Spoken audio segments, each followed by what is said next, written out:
우리 사람들은 크고 작은 어려움을 겪을 때가 많습니다.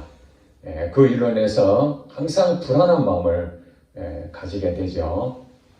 차를 운행하시는 분들은 차 사고에 대한 위험 부담이 큽니다.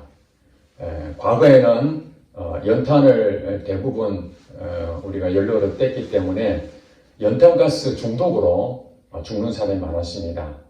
저도 한 두세 번 연탄가스 때문에 그 어려운 그런 일들을 겪은 일들이 있는데, 가스에 대한 위험 부담, 교통사고에 대한 위험 부담, 또 전쟁에 대한 위험 부담. 우리나라는 특별히 남과 북이 대치 상태이기 때문에 끊임없이 전쟁에 대한 위험을 가지고 있습니다. 그리고 직장에 다니는 사람들은 우리 회사가 언제까지 안전한 나의 생활 터전이 될 것인지, 회사가 무너지면은 직장을 잃게 되지 않습니까? 또 회사가 어려워지면은 다니던 회사도 그만둬야 될 그런 실직의 위험도 있습니다. 또 은퇴 후에는 재산을 모아놓지 않으면 노후 걱정에 늘 불안하긴 합니다.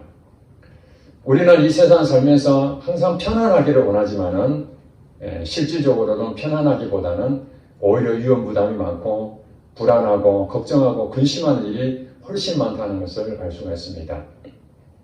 그러나 우리가 이 땅에 살면서 불안한 요소가 많고 위험 부담이 많고 참 힘든 일이 많다 할지라도 안전하게 피할 수 있는 곳이 있다면 그만큼 우리에겐 큰 행복이 없는 게 없습니다. 우리가 안전한 곳이 있다는 얘기는 아무리 불안한 요소가 있다 할지라도 든든한 어떤 백이라고 볼 수 있을까요? 그렇기 때문에 불안한 마음이 생길 수가 없습니다. 안전한 곳이 없다고 생각했을 때에 우리 마음은 어떻게 그것을 해결할 것인가 하는 두려움 때문에, 특별히 우리 6.25 사변 동란 때 북한에 있던 우리 북한 주민들이 공산주의를 떠나서 남한으로 피신을 오지 않습니까? 그 안전한 곳으로, 거기에 살 수가 없으니까, 불안하니까, 언제 죽을지 모르기 때문에, 그래서 남한으로 이렇게 피신을 많이 왔습니다. 그렇습니다. 이렇게 피난처가 있다는 것은, 든든한 피난처, 안전한 피난처가 있다는 것은 우리 삶에서 불안과 위험하고 이런 것들을 지켜줄 수 있는 든든한 어떤 부분이 될 것입니다. 특별히 오늘 본문 여러분 읽었지만은 우리의 피난처는 어딘가? 이 땅에서의 피난처는 사실은 숨을 만한 곳이 없죠. 그러나 우리가 구약 성경이라고 보면은 도피성이라는 걸 여러분 혹시 들으셨는지 모르겠습니다. 어떤 죄를 범해서 도피성을 가면은 거기에는 죄를 면해주는 그런 어떤 곳이 있죠. 그런 어떤 것처럼 이 세상에는 어떤 나의 모든 어떤 불안한 요소들을 제거할 수 있는 피난처가 있으면 좋은데 사실은 그런 피난처가 없다는 게 문제입니다.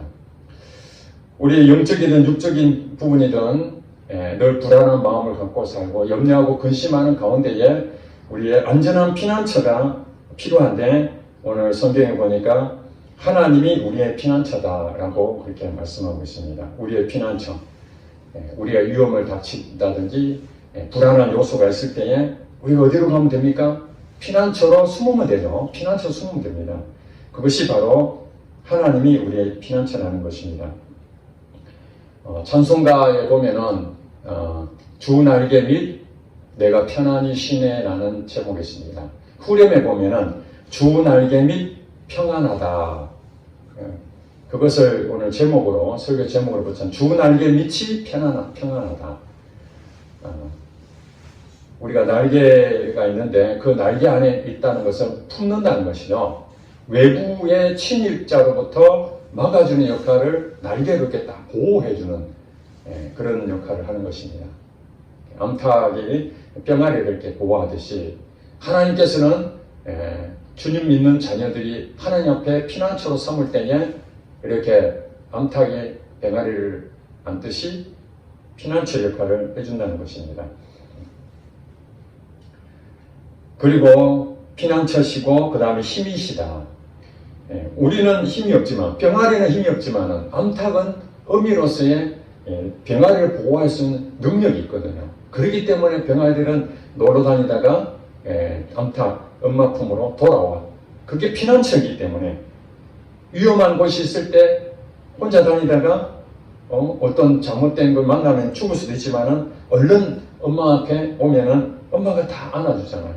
그게 피난처이기 때문에 엄마가 이 아이의 보호자고 힘이 되는 것이죠.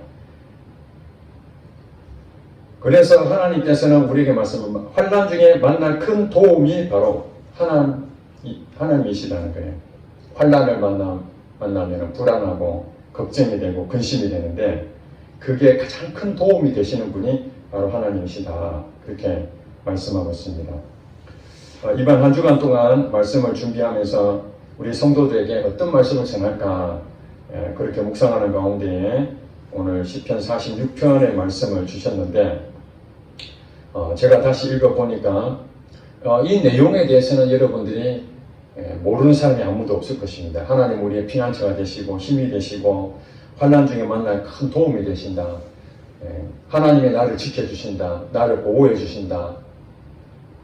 하나님이 임마누엘 하나님이시다. 이걸 다 알고 있거든요. 다 알고 있는데 왜 또 우리 성도들에게 설교의 말씀으로 이것을 전할 것인가 하는 부분에서 저도 좀 새로운 것, 여러분 알지 못한 깊이 있는 말씀들을 전했으면 좋겠는데 여러분들이 너무 많이 알고 있고 늘 들었던 얘기이기 때문에 무감각해질 만큼 그런 내용이 아니겠습니까? 여러분 시편을 150편까지 했는데 그걸 여러분 쭉 시간 나실 때 한번 읽어보시면 좋겠습니다. 그 전에 다 읽어보신 분들은 아마 시편 가운데에 다윗이 시편을 많이 썼는데 오늘 이 본문은 고라 자손이 쓴 시라고 되어 있거든요. 고라 자손도 이게 시를 일부 이렇게 삽입이 되어 있고 대체적으로 다윗이 시편을 많이 썼습니다. 다윗이 고백하는 가운데에 크게 두 가지 부분을 우리 알 수 있어요. 하나는 하나님을 찬송하는 시를 많이 썼습니다. 찬송한다. 하나님을 찬양합니다. 하나님 찬송합니다. 이런 시를 굉장히 많이 썼어요. 또 한편을 말하면은 또 다윗은 뭐냐면은 굉장히 어려운 얘기들을 많이 합니다. 환난과 근심과 걱정과 불안과 이런 가운데서 살았다는 것을 그 진심으로 자기 심정을 또 고백하는 것이 시편 내용에 많이 나와 있습니다. 불안한 마음들, 어찌하여 내 영혼이 불안해하는가, 어찌하여 나 낙심하는가, 이런 것들, 또 사슴물이 신음을 찾듯이 내 영혼이 갈급합니다. 정말 이 환난 가운데에 이 불안한 마음들이 다윗에게도 많이 있었습니다. 실질적으로 여러분들 아시다시피 사울왕에게 계속 쫓김을 당했잖아요. 또 이방 땅이었던 그 블레셋 땅으로 가서 거기서 미친 척하는 그런 삶도 살고 참 많은 어려움을 당했지 않습니까? 아들이었던 압살롬 왕에게 쫓기기도 하고 사실 우리가 다윗 왕 하면 참 훌륭하고 하나님이 내 마음이 합한 자다 그렇게 말을 했지만은 다윗이 생각보다는 그렇게 편안하니 그렇게 생활하지는 않았습니다. 참 힘든 시간들을 보냈습니다. 그렇지만은 다윗은 그 불안한 요소들, 위험한 상황들 그런 것들이 아예 없어진 것은 아니지만 그런 상황이 있는데도 불구하고 주님이 나의 날개가 되시고 그래서 나의 피난처가 되신다는 것을 몸소 깨달았다는 것입니다. 그래서 하나님께서는 오늘 우리에게 왜 똑같은 얘기들을 계속 반복해서 하나님 우리의 피난처가 되시고 힘이 되신다. 환난 중에 만날 큰 도움이 되신다라고 정말 무뎌져 있는 우리의 생각들을 계속해서 여러분들에게 전하라고 하는 건가? 그것은 우리가 예배 드리는 거, 참석하는 거 정말 중요한 일이다. 하나님께 찬양 드리는 거, 영광을 돌리는 일입니다. 또 기도도 열심히 하고 또 기도 많이 하는 거 영적으로 좀 풍성한 유익함이 있습니다. 또 말씀을 묵상하고 말씀을 많이 읽는 것도 또 하나님과 깊은 교제 가운데에 또 은혜가 있습니다. 그럼에도 불구하고 우리가 하나님이 나의 피난처가 됨을 경험하지 못한다면, 하나님이 나의 피난처로 삼고 있지 않다면, 하나님이 나의 힘이 되고 있는 것이 하나도 느껴지지 않는다면 우리의 이 예배와 우리의 기도와 우리의 말씀이 하나님과 관계에 무엇이 더 유익할 수 있겠습니까? 우리가 기도하고 말씀 읽고 예배 참석하고 이런 모든 부분들이 사실은 하나님이 나의 피난처 되심을 고백하는 하나의 부분들 아니겠습니까? 그런 부분 연결되지 않는다면 그런 것들이 굉장히 중요하지만 우리 실질적으로 여러분 실질 동물원에 가면은 살아있는 동물들을 보지만은 박물관에 가면은 박제된 동물들을 보잖아요. 죽어있는 가죽만 이렇게 그럴듯하게 모양을 만들어 놓은 걸 보신 적이 있을 것입니다. 이게 박제된 것이죠. 그런데 그 동물원에 가서 봤던 동물과 박제된 그 박물관에서 본 그 동물과 차이가 무엇입니까? 박제된 것은 생명이 없는 것입니다. 그냥 모양만 있는 것이에요. 그런데 똑같습니다. 겉모양을 봤을 때 똑같이 호랑이는 호랑이, 모습은 똑같은데 실제로 살아있느냐 죽었느냐, 이거는 박제된 거냐 아니면 동물원에 가서 본 거냐 차이가 있는 것처럼 우리의 신앙생활에 그 기도하고 말씀을 보고 예배를 참석하고 또 여러 가지 그런 봉사도 하고 이런 모든 것들이 박제된 하나님으로만 머물러 있다면 우리가 늘 보는 동물하면 그 동물에 대해서 얼마든지 설명은 가능하지만 그 동물하고 나하고의 그 살아있는 부분에서의 이 교감은 느끼지 못할 것입니다. 우리 신앙생활의 가장 중요한 것은 정말 우리가 이 세상에서 불안하고 위험 요소가 많고 이런 가운데도 정말 하나님은 나의 피난처가 되신다. 이 말씀이 내게 실제가 된다면 이건 진짜 신앙생활에 온전한 자유함을 누리고 있는 것이고 그런 간증들이 있다면 하나님을 실제로 경험하고 있는 것이 내게 간증으로 고백이 되고 있다면 그것이 믿음으로 더 성장이 될 것입니다. 우리가 하나님을 믿는다고 하지만은 성경 말씀을 읽고 그 말씀대로 맞습니다라고 아무리 고백해도 그것이 우리 현실에서 실제가 되지 못한다면 아직 우리는 박제된 동물을 보듯이 하나님을 박제된 하나님으로밖에 인식하지 못하고 있다는 것입니다. 그렇기 때문에 하나님께서는 우리에게 성경 전체를 통해서 특별히 시편을 통해서 보면은 오늘 시편 121편을 우리가 교도문을 낭독에 같이 이렇게 얘기했잖아요. 근데 121편에도 나의 도움이 어디서 올까? 여호와에게서 온다. 그는 졸지도 아니하시고 주무시지 아니하시고 너를 지키시는 분이시다. 오늘 본문에도 하나님은 우리의 피난처 되신다. 나의 힘이 되신다. 나의 힘이 되신 여호와여 내가 주를 사모하나이다. 그는 나의 피할 바위시요 나의 구원의 뿌리시요 나의 방패시며 뭐 이렇게 쭉 나오잖아요. 그러니까 하나님에 대해서 이렇게 시편 기자가 하나님은 어떤 분인가 하고 정의를 내릴 때에 그 정의를 내리는 그 내용이 그냥 지식적으로 이렇게 나열하는 것이 아니라 그게 실질적으로 그 시편 기자에게 경험되어진 그 하나님, 그 실제적인 하나님, 그 고백이 그 시편을 통해서 기록이 되는 것이죠. 그걸 여러분들이 볼 때에 공감이 되는 거죠. 그렇구나. 진짜 하나님이 나의 피난처가 되시는구나. 회사가 성장하든 회사가 어려워지든 하나님을 믿는 사람과 하나님 믿지 않는 사람은 나의 피난처가 누군지를 분명하게 알고 있고 그 피난처가 내게 실제가 되고 있느냐 아니냐에 대해서 완전히 하늘과 땅 차이가 됩니다. 하나님을 알지 못한 사람들은 하나님을 모르기 때문에 희망이 없습니다. 어느 목사님이 단기 선교를 말레이시아에 갔는데 우리가 똑같은 사람입니다.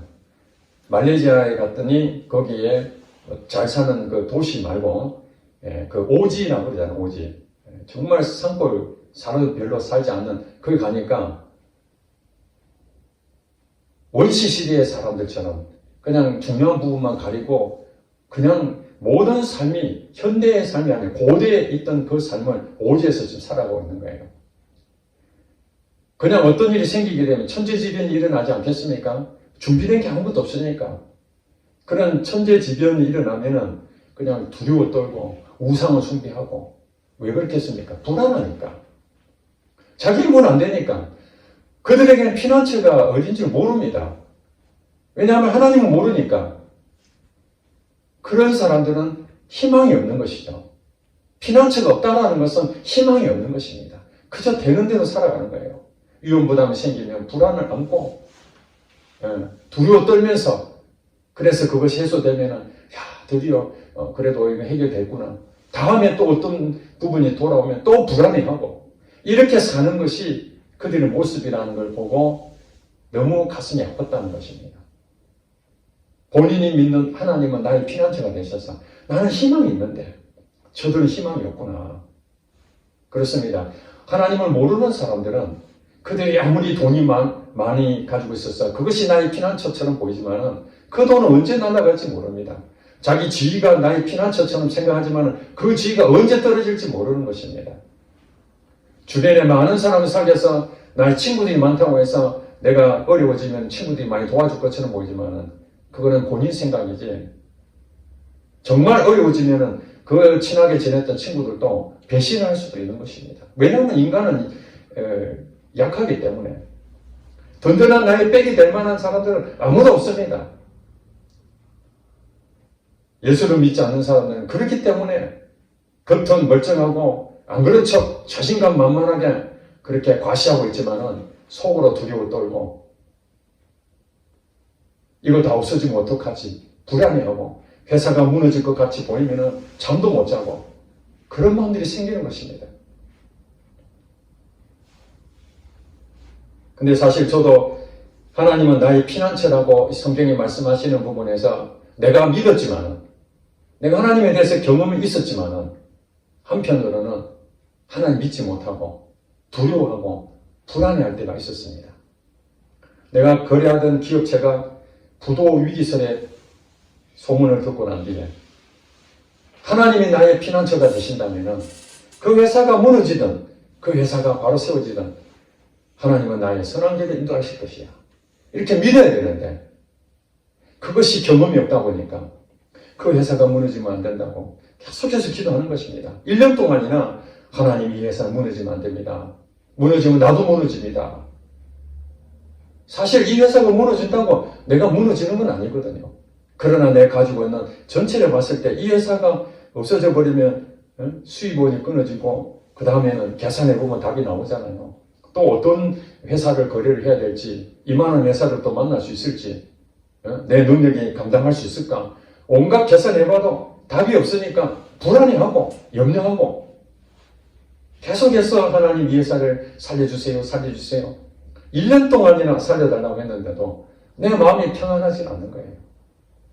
그러다가 어느 날 기도하는데 내가 기도를 잘못하고 있구나. 하나님 응답도 없고 마음의 평안도 없고 내가 불안해하고 있고 내가 진짜 피난처는 하나님이신데 그렇게 알고 있으면서도 내가 이 회사 하나 때문에 내 마음이 이렇게 불안해하는구나. 그리고 그 마음에 내가 이 모든 것을 이제 하나님한테 맡깁니다. 이 회사가 부도가 나든 다시 회복이 되든 그건 하나님 뜻에 맡깁니다. 내 인생은 하나님 책임질 줄로 믿습니다. 그렇게 하나님께 고백했더니 그 순간 이후부터는 불안한 마음들 다 사라져버리고 걱정 근심이 없어져 버렸습니다.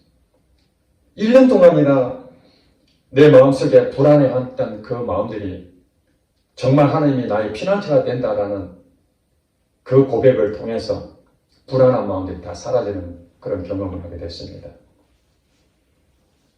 재정적인 어려움이 오더라도 그 재정적인 어려움이 오는 것에 대해서 또 불안한 마음이 생기면은 또 기도하고 결국에는 하나님이 나의 피난처가 되시다는 것을 분명하게 인식하고 믿음이 생겨지니까 그건 또 다시 불안한 마음이 사라지고 그렇습니다. 그런 것들이 아예 처음부터 안 일어날 수도 있는데 하나님께서는 부도 내지 않을 수도 있지 않습니까? 나의 거래처가 튼튼하게 잘 성장할 수도 있는데 왜 회사가 어렵게 만들어가지고 내 마음을 불안하게 하셨을까? 돌이켜보니까 내 믿음을 세우려. 진짜 피난처는 하나님이심을 믿게 하기 위해서는 내가 불안한 마음들이 없이 사실은 편안하게 있으면은 하나님이 나의 피난처라고 알고 있지만은 그걸 어떻게 확인할 수 있습니까? 내가 잘 되고 있는데. 그래서 욥이라는 사람을 통해서 우리에게 가르쳐 주신 거 아니겠습니까? 잘 살고 여유 있고 편안하고 그럴 때에 사단이 와가지고 하나님이 다 거둬가셔도 너가 하나님을 찬양하겠는가?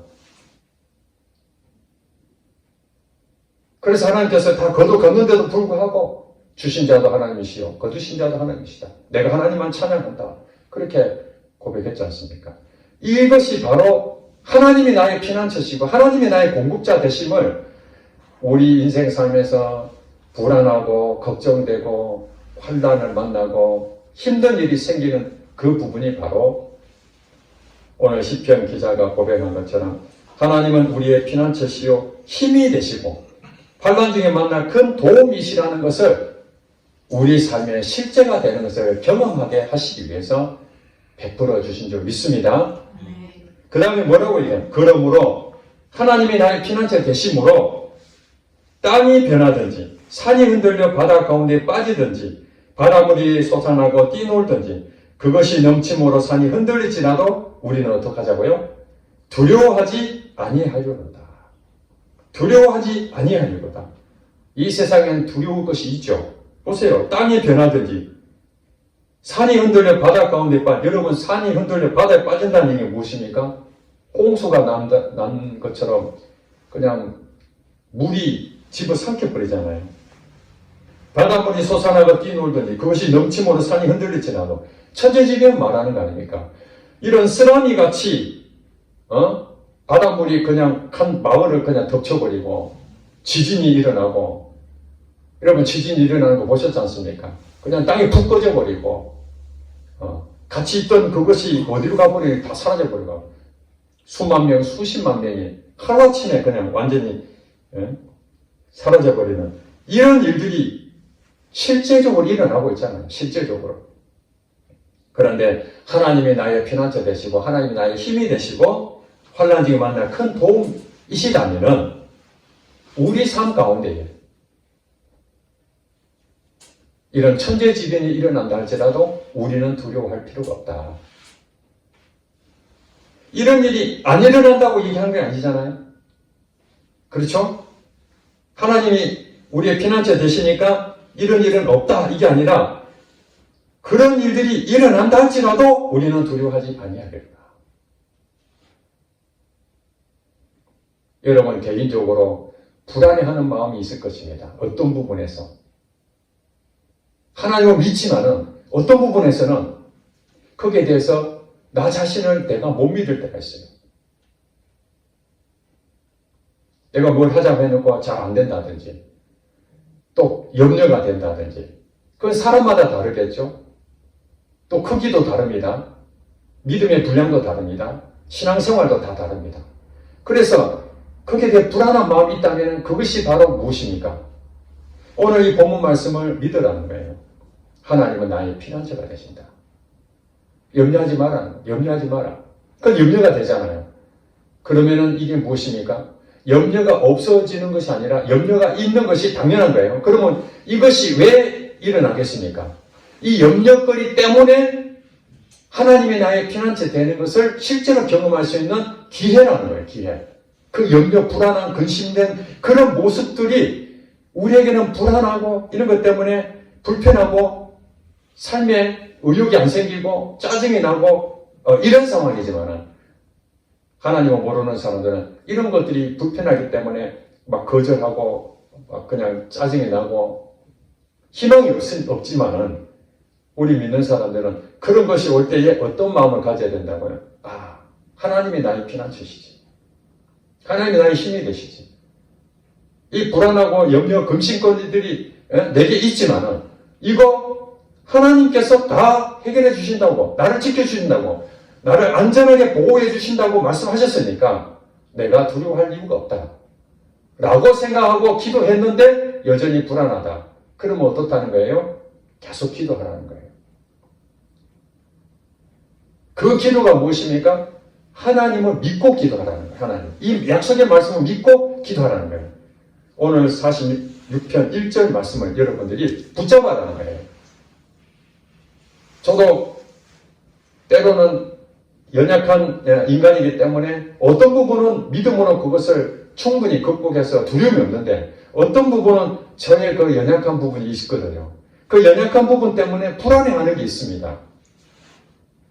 어떤 사람은 그게 불안한 요소가 아닌데 제 개인적으로는 그게 불안한 요소인 거예요. 염려되고 근심되는 거예요. 그런 부분이 있을 때에 뭘 적용해야 돼요? 하나님이 주시는 말씀을 생각하고 하나님의 말씀이 그게 능력이기 때문에 그 말씀 붙잡고 기도하는 거예요. 저는 베드로전서 5장 7절 말씀을 붙잡기도 합니다. 너희 모든 염려를 다 주께 맡기라. 이는 그가 너희를 돌보십니다. 아멘. 너희 모든 염려, 그러니까 어떤 한 염려가 아니라 모든 염려인데 그 모든 그 영역 가운데 내가 염려 안 하는 부분도 많이 있습니다.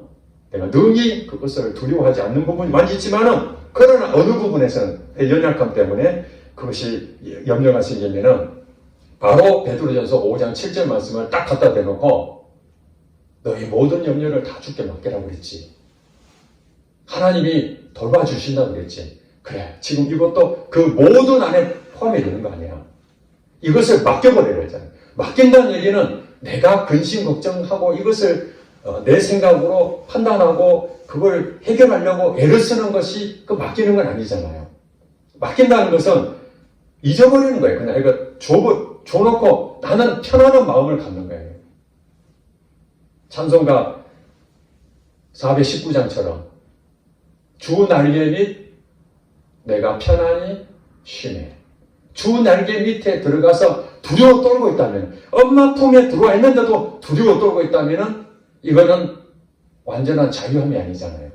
지금 우리가 지금 그런 상태 아닙니까? 주님이 우리를 딱 품고 있다고 분명히 말씀하셨고 품고 있어요. 그런데 그 안에서도 막 떱니다.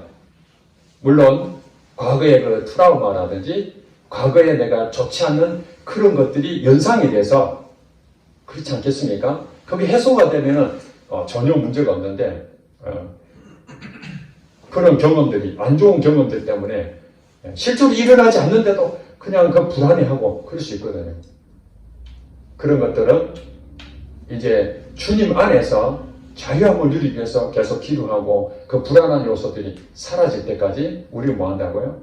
주님을 바라보고 주님이 나의 피난처 되심을 고백하고 말씀을 믿고 그렇게 맡겨질 때 염려를 맡겨라 했는데 염려가 바로 맡겨지는 게 있고 안 맡겨지는 게 있잖아요. 안 맡겨지는 것이 바로 내가 믿음이 연약하든지 아니면 내가 가지고 있는 그 두려워하는 연약한 어떤 부분들 그런 것들이 있기 때문에 이것은 저만 그런 것이 아니라 정말 훌륭하신 우리가 볼 때 야 대단하신 분이다. 어떤 사람이든지 다 그런 부분이 있습니다. 제가 최근에 그 이어령 교수님 아시죠? 이어령 교수님 돌아가셨는데 그 사모님이 이어령 교수님에 대해서 자기 60년인가 70년 동안 살았던 그 삶을 이렇게 책으로 최근에 편찬한 것을 제가 지금 읽고 있는 중입니다. 우리가 볼 때 이어령 교수 하면은 지성의 대가 아닙니까? 글쓰기하고 책을 읽고 이게 일상인 겁니다. 그런데 그 어머니가 어렸을 때 초등학교 다닐 때에 11살 때인가 어머니가 돌아가셨는가 봐요. 그러니까 어렸을 때의 그 어머니는 자기의 피난처였습니다. 막내로 있어서 누가 어떻게든지 그 엄마 품에 가면은 따뜻함을 느끼고 편안함을 느끼고 정말 엄마하고 관계, 그 5살까지 젖을 먹었다 할 정도로 그 엄마의 끈끈한 그 정이 있는데, 그 엄마가 갑자기 이제 돌아가시고 난 다음에 피난처가 없어진 것입니다. 그러니까 그 피난처가 없어진 것으로 인해서 이어령 교수의 그 어린 시절의 그 이후에는 그 어떤 부분을, 엄마에 대한 부분들이 집착이 굉장히 강한 것이죠. 그리고 어렸을 때부터 충분히 성장할 때까지 엄마의 사랑을 공급받은 사람들은 거기에 대해서 갈급함이 없는데, 어린 시절에 그 짧은 만남, 엄마의 관계가 추억이 짧은 그런 것 때문에 엄마에 대한 그리움, 그리고 성장했는데도 끊임없이 그 엄마에 대해서의 어떤 강박관념, 이런 것들이 그 아내를 통해서 계속 표출되는 거죠. 우리가 볼 때는 지성의 대가요, 모든 것들이 넉넉하고 인품도 그렇고 다른 것처럼 보이지만 그 삶 안에 들어가 보면은 어린 시절부터 있었던 그런 것들이, 그게 한 부분의 약한 부분이죠. 충분히 경험하지 못한 부분에 약한 부분들이 있다는 것을 제가 보면, 저도 저의 과거의 시간들, 또 지금까지 살아왔던 그런 것들을 좀 돌이켜보면서, 내가 왜 약한 부분이 어려운 부분이구나, 내가 왜 염려하고 근심한 부분이 무엇인가, 이런 부분들을 제가 이제 보게 됐습니다. 내 나름대로 이 부분은 참 그래도 어떤 부분이든지 자신감을 가지고 이길 수 있는 그런 부분들이 있는데, 어떤 부분들은 계속 넘어지기도 하고 또 다시 해보려고 하는데 또 다시 또 안 되는 부분이 있구나. 하나님께서는 왜 내게 이 약한 부분이 있는데도 그런 것들이 자꾸 드러나게 하실까? 처음에는 불편하고 굉장히 좀 이렇게 숨기고 싶고, 왜냐하면 나 집으로 드러나는 것을 누가 좋아하겠습니까? 그럼에도 불구하고 이런 거 자꾸 드러날 때에 부끄럽기도 하고 안 하기도 하는데, 그런 것도 있다 보니까 저절로 하나님 앞에, 하나님 이것이 저의 모습이니까 하나님이 나의 피난처가 되시고, 하나님이 이것을 나를 회복하게 해달라고, 그런 마음들을 갖게 되는 것입니다. 그러다 보니까 이제 외로워질 때 있지 않습니까? 사람들이 외로워지게 되면은 사람들 찾게 됩니다. 자기 마음을 나누고 싶은 사람. 그런데 하나님께서는 인간관계를 통해서 외롭지 않도록 가족을 묶어주시고, 친구들 묶어주시고, 지인들을 묶어주시고, 이렇게 하지만은 어떤 때는 진짜 가족도 있고 친구도 있고 그렇게 많은데도 마치 홀로 선 것처럼 어려워질 때가 있습니다. 그걸 왜 하나님께 허락하셨을까요? 그것이 바로 야곱이 그런 경험을 했다는 것입니다. 야곱이 가나안 땅에 형제들하고 같이 있으면, 요셉이 애굽 땅에 그 국무총리가 됐지 않습니까? 그래서 이제 흉년이 들어가지고 자기 가족들을 다 애굽 땅으로 다 이제 이동을 시킵니다. 그러면서 이제 야곱이 그때 130살 정도 됐을 텐데, 그때에 이제 고백하는 게 있습니다. 자기 인생 돌이켜 보니까 험악한 인생을 살았다. 제가 너무 공감된 거예요. 저도 어린 시절부터 지금까지 오면서 편안하게 아무 문제 없이 했다면은 뭐 간증거리도 없고 뭐 얘기할 것이 없을 것입니다. 그러나 목회하기 전부터 여러 가지 진짜 겪지 않아야 될 정말 너무 많은 것들을 겪으면서 야곱이 고백한 이 내용은 제가 이해가 되더라고요. 지금까지 살아오면서 내가 험악한 인생을 살았다. 저도 그런 그 어려움을 겪을 때의 그 과정을 생각해보면, 나도 참 그 광야 시절 참 험악한 인생을 살았구나. 그런데 야곱이 험악한 인생 가운데에 가장 큰 어려움이 언제였을까? 물론 야곱의 그 어려운 상황들이 많이 있었겠지만은, 그 라반 삼촌집에 가서 20년 동안 거기서 생활하다가 아내 둘이를 얻고 자녀 12명을 데리고 이제 거부가 돼서 이제 고향 땅으로 돌아오다가 자기 형 에서가 자기를 장정 400명을 데리고 온다는 소식을 들었을 때입니다. 그 소식을 들었을 때에 야곱의 마음은 어땠을까요? 이제 고생 정말 20년 동안 해가지고 이제 가족도 이루고 우리가만 성공한 거죠. 금이환영하려고 이제 다 준비해서 나왔는데 형이 20년 전에 자기가 형을 속여서 아버지 축복을 다 받고 도망쳐버렸잖아요. 그 형이 복수하러 온다는 생각하니까 야, 이거 이제 다 죽게 됐구나. 그러면서 약복나루에 약복강 그 앞에서 그의 자기 가족들, 그 다음에 소떼들, 양떼들, 재물들 전부 다 앞서 보내놓고 홀로 남게 됩니다. 그때 야곱의 심정을 생각해 봤어요. 얼마나 두려웠겠습니까? 혹시 그런 경험 있습니까? 어떤 사건이 벌어졌습니다. 자기 앞에. 해결할 수 있는 상황이 안 됩니다. 이거 어떻게 해야 되지? 도저히 감당이 안 되고 그냥 주저앉고 싶고 잠도 안 오고 이런 상황이 야곱에게 일어난 것이죠.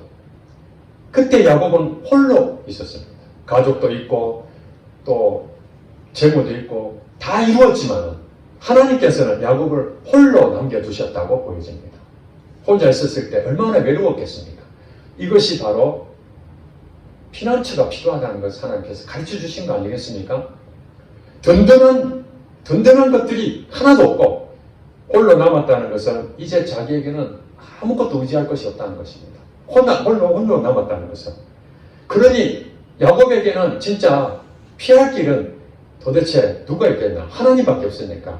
그 홀로 있던 약복나루에서 하나님만 바라보는, 저절로 하나님만 바라보는 상황이 된 거예요. 저도 정말 어려울 때에 누군가 위로를 받고 싶고 내 마음을 이해해 주기를 바라는 마음이 있지만 하나님께서 완전한 홀로 남겨줬을 때에 제가 갈 수 있는 길은 오직 하나님밖에 안 보이더라고요. 하나님밖에 안 보이게 만들어지더라고요. 거기 가서 정말 하나님 눈물을 흘리면서 하나님 이 환난 날에 나를 불쌍히 여겨달라고, 내가 너무 외롭다고, 내가 너무 힘들다고, 나는 무능력하고 나는 너무 약하다고 그 고백할 때에 하나님이 나를 만나주시고 위로해 주시고 치료하시고 회복시켜 주시는 그런 경험을 한 것처럼 야곱도 천사와 밤새도록 씨름하는데 이제 천사가 떠나려는데 천사를 못 떠나게 하잖아요. 왜 못 떠납니까? 불안하니까. 내가 너무 홀로 있어서 외로우니까 나의 피난처가 필요한데 정말 그 피난처가 되신 그 하나님 나를 축복하게 해달라고 간절한 마음으로 그 천사와 씨름해서 못 갑니다 그렇게 하잖아요. 그래서 너의 이름이 뭐냐? 야곱입니다. 이제는 야곱이 아닌 이스라엘이다. 축복의 말씀, 그 말씀 듣고 보내주잖아요. 그럼에도 불구하고 여러분 그 다음 장면을 보세요.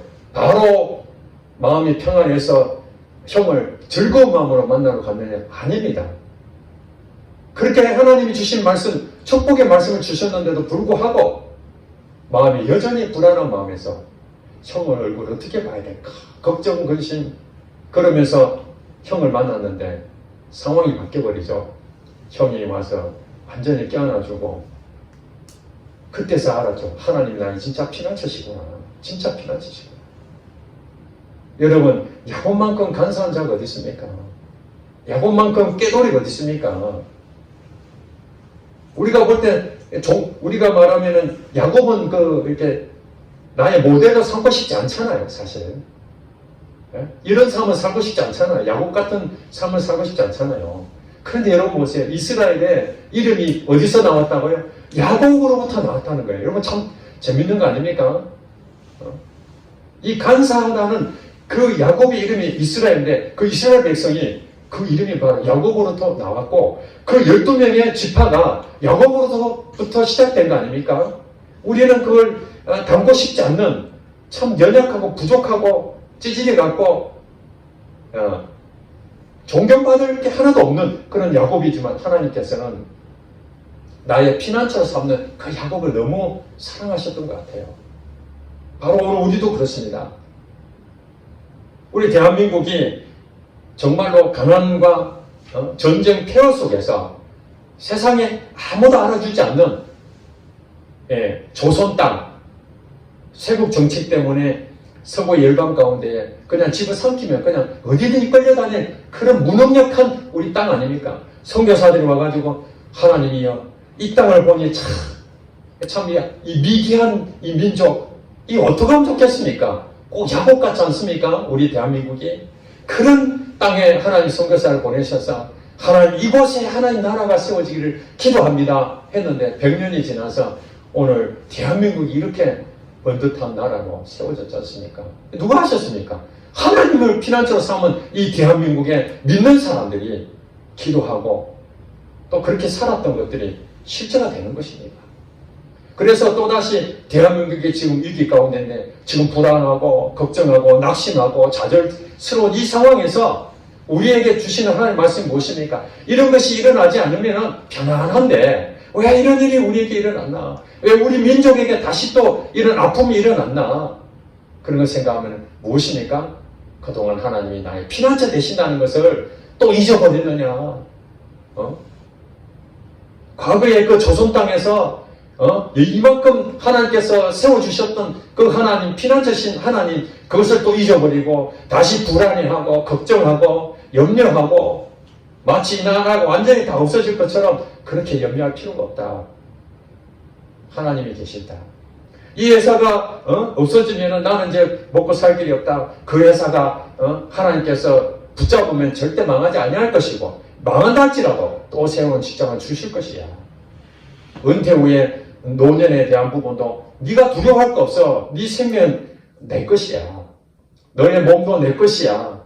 너의 모든 것이 내 것이야. 이것은 머리로 믿는 박제된 하나님으로는 절대로 그것을 불안하고 염려한 것을 떨쳐버릴 수 없는데 실제로 그 하나님과 깊은 그 말씀이 실제가 되고 하나님이 내게 실제의 삶이 된다면 불안해할 이유가 없다는 것이에요. 불안한 요소가 있지만 끊임없이 이 나라가 지금 이런 어려움이 있지만은 이 어려움은 하나님께서 회복하실 줄로 믿습니다. 어떻게 하실지는 모르지만 비록 우리가 생각한 방법이 아니랄지라도 당장에 A, B, C, D 이런 식으로 순서대로 이렇게 돼야 만족할지 모르지만 하나님은 오히려 D, B, A, C 이런 식으로 순서를 바꿔서 할 수도 있는 것입니다. 그렇다고 해서 그것 때문에 여러분 낙심하고 실망할 필요가 없다는 것입니다. 여러분 가정에 대해서도 불안한 요소, 근심, 걱정되는 그런 일이 있다 할지라도 하나님이 나의 피난처 되심을 믿는다면 그 가정도 맡기는 것이고 우리 자녀도 맡기는 것이고 우리의 가족도 맡기는 것이고 우리 교회도 맡기는 것입니다.